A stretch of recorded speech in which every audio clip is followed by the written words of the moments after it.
السلام عليكم ورحمة الله وبركاته. اللهم صل وسلم على سيدنا محمد وعلى آله وصحبه وسلم تسليما كثيرا. اخواتي واصدقائي وكل متابعيني يا رب دايما كويسين وفي احسن حال. النهارده ان شاء الله بنصور فيديو جديد عند الفراخ البيضة بتاعتنا. يعني انا نزلت فيديو شورتس كده امبارح، ويعني حد دخل طلب مني الوصفة اللي انا شغالة بيها. بسم الله ما شاء الله الفراخ زي ما انتم شايفين النهارده اليوم ال14 للفراخ. بسم الله ما شاء الله. الفراخ لو تلاحظوا كده جسمها عريان، جسمها لونه احمر اهو باين، فما تزعلش من الفرخ العريان ده، بيحول معاكي بسم الله ما شاء الله، بيبقى في التحويل زي الفل وبيشيل وزنه وبيبقى حلو قوي. طبعا انا حبيت اصور معاكم كده الاول العلافات، لان طبعا انا عملت الوصفه دي امبارح بالليل. العلافات فاضيه، دول كانوا شويه كده جوه العلافه وانا لسه هزهم دلوقتي. الفراخ جعانه، فحبيت ان انا اصور معاكم كده واحنا بنوزنهم علشان خاطر نشوف الوزن بتاعهم ايه قبل الاكل، علشان ما حدش يقول ان الفرخ واكل او حصلته مليانه. الفرخ اهو حصلته فاضيه، مفيش في حصلته حاجه. هنا برضو علشان برضو يعني ايه ما حدش يشكك في حاجه، ويكون في كده مصداقيه بيننا وبين بعض. حصلت الفرخ فاضيه، مفيش اصلا حصلت، لان الفراخ جعانه. فالوزن اللي هنوزنه دلوقتي ده هيكون الوزن الطبيعي بتاع الفراخ بتاعتنا، من غير اكل من غير حاجه، ده لحم صافي في الفرخ.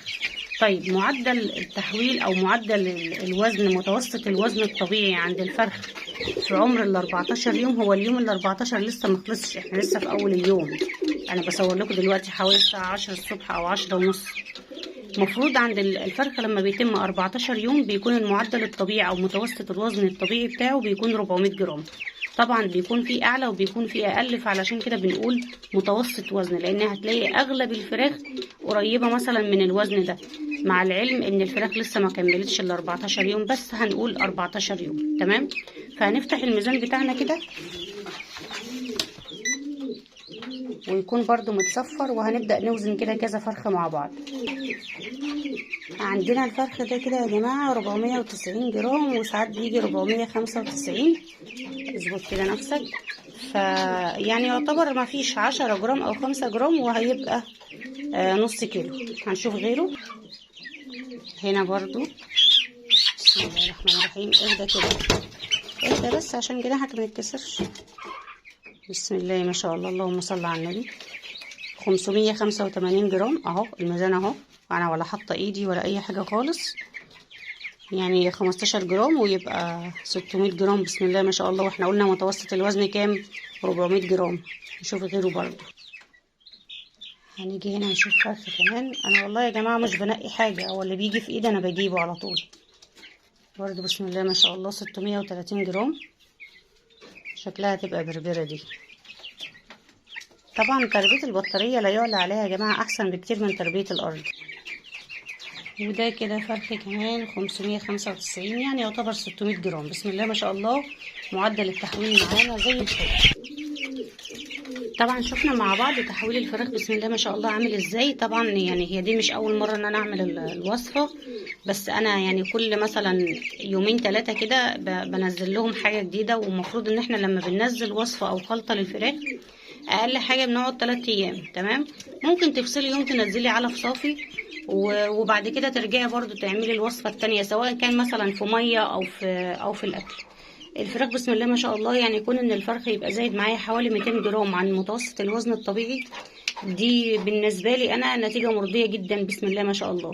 يعني انا بسمع ناس بيقولوا على الشهر الفرخ يا دوب كيلو وربع عندهم، او كيلو او 700 جرام. فالاوزان دي بصراحه بتكون ضايعه خالص، على العلم ان الفراخ هنا معاها فراخ بلدي برضو اهو. انا مستنيه بس شويه وبعدين برضو هنقلهم. يعني لما احس ان المكان خلاص دق عليهم، او الفراخ البلدي كده هتبدا تتشقى وتطير، فانا خلاص هشيلهم. فطول ما هم مع بعض كده وكويسين هخليهم مع بعض لحد ما المكان ايه يقول خلاص كده انا استكفيت.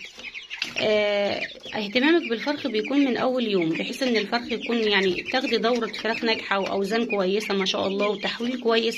يعني بدل ما تذبحي مثلا الفرخ على 35 يوم، بدل ما تذبحيها كيلو ونص، 2 كيلو الا ربع ولا 2 كيلو، ما احنا ممكن ان احنا نهتم بالوصفات وبالاعشاب زي ما احنا بنعمل كده، والفرخ يوصل معانا ل3 كيلو، ل3 كيلو الا ربع، ل2 ونص، مش وحش. وكمان في برضو الاعشاب اللي احنا هنستخدمها النهارده ان شاء الله بتوفر معاكي في العلف. يعني العشبه دي بتديكي نص كيلو لحم، وفي نفس الوقت بتوفر معاكي في العلف. يعني الفرخ بدل مثلا بدل ما ياكل 4 كيلو او 4 كيلو ونص، وبيوفر معاكي اقل حاجه نص كيلو كل فرخ. فاحنا بندور على كده، الحاجه اللي توفر علينا في العلف بالنسبه للغلا ده، وفي نفس الوقت تديني لحم زياده، وكمان بتغير طعم اللحم بتاع الفرخ، بتخلي لحمه ميال للبلد شويه، بتخلي لحمه الفرخ مسكره. فان شاء الله هنبدا كده الوصفه بتاعتنا مع بعض. تعتبر مضاد اكسده، مضاد حيوي طبيعي، فاتح شهيه، بتنقي الجسم والكبد بتاع الفرخ من السموم. برضو فيها عشبه وصانا عليها الرسول عليه الصلاه والسلام ان هي برضو حلوه جدا، بترفع المناعه برضو. فاحنا بنهتم بالكلام ده كله، نرفع مناعه الفرخ. مضاد سموم، مضاد اكسده، بحيث ان الفرخ برضو ما يتركزش السموم اللي في العلف في الكبد عنده، تلاقي الفرخ دايما كمشان وقاعد كده على جنب. احنا بنهتم بالكلام ده كله علشان خاطر تكون دوره ناجحه باذن الله. العشبه بتاعتنا او الحاجات اللي احنا هنستخدمها النهارده ايه؟ انا عندي هنا ده البصل البودر على توم بودر، تمام. هنستخدم من كل حاجه معلقه صغيره زي دي كده، معلقه الشاي. وعندي هنا الكركم ده يا جماعه، ما اقولكوش على الكركم، بسم الله ما شاء الله، ابحثوا كده عليه وعلى مميزاته، هتلاقوه حاجه كده جباره، بينقي الجسم من السموم، وبينقي الكبد بتاع الفرخ، بيفتح نفس الفرخ كمان للاكل. مضاد حيوي طبيعي، يعني بالنسبه للهنود ما فيش اكل عندهم بتخلى من الكركم ده. عندنا هنا كمان دي حبه البركه، طبعا غنية عن التعريف، بترفع مناعة الفرخ جدا.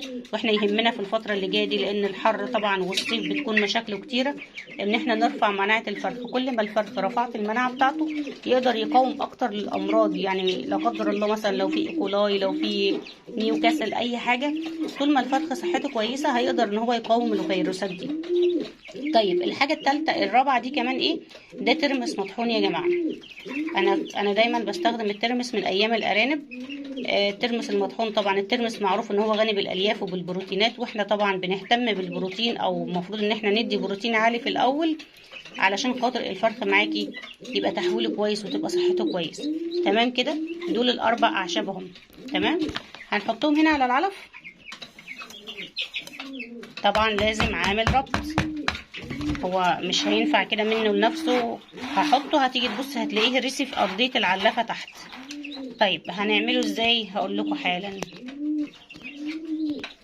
طبعا يا جماعه ده العسل بتاعنا، العسل الاسمر اللي احنا بناكله، او يعني العسل بتاعنا يعني المصري ده، العسل الاسمر ده هيكون عامل الربط معايا.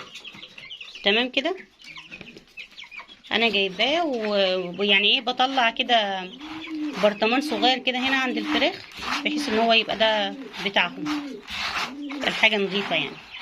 تمام، هنبدأ كده ان احنا ندعك العسل في العلف، بحيث ان انتي بتغلفي حباية العلف بالعشبة والعسل بيمسك عليها، لان هو ده اللي هيمسك الاعشاب دي معاكي، وهيخلي الفرخ يستطعم الاكل، يعني يستحلاه كده بمعنى اصح. طبعا احنا عارفين ان الاعشاب هي اللي بتحلي طعم الاكل، فبرضو الفرخة هتلاقيه ملهوف على الاكل بسببها. هكملهم بقى كده تقليب وهرجع لكم. خلاص يا حبايبي، قلبنا هنا العسل اهو. لو تحسوا ان حبايه العلف لونها غمق شويه ما تقلقيش، ده من لون العسل. هنبدا كده ان احنا ننزل لهم العلف. اكبر سبب هيخليني انقل الفراخ البلدي من الماء الابيض مش عشان حاجه، يعني هما كويسين مع بعض وكل حاجه، بس بيقعد ينكش في العلف وبيهدر علف بصراحه. دي اكتر حاجه هتخلينا ننقلهم، علشان خاطر احط العلافه اللي هي الخشب للفراخ البيض. لان انا لو حطيت العلافه الخشب دلوقتي الفرخ البلدي صغير، فهينط منها ويخرج بره، وانا طبعا مش عايزاه ان هو يخرج بره في الارض وكده. خلاص كده اهو خلصنا. هنحط لهم طبعا العلف بتاعهم، هيبداوا بقى ان هم يروحوا كده على الاكل، وبعدين هنزل لهم برده الميه. الفراخ طبعا زي ما انتم شايفين يا حبايبي هجمت خلاص اهيت على العلافات وبدات ان هي تاكل.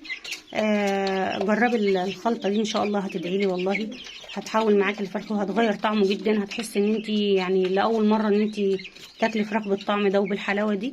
ان شاء الله كده الوصفه تنفعكم وتعجبكم، الفيديو يعجبكم. يا ريت اللي اول مره يشوف القناه ما تنسوش تضغطوا لايك واشتراك، فعلوا الجرس عشان ان شاء الله يوصلكم اشعار بكل جديد.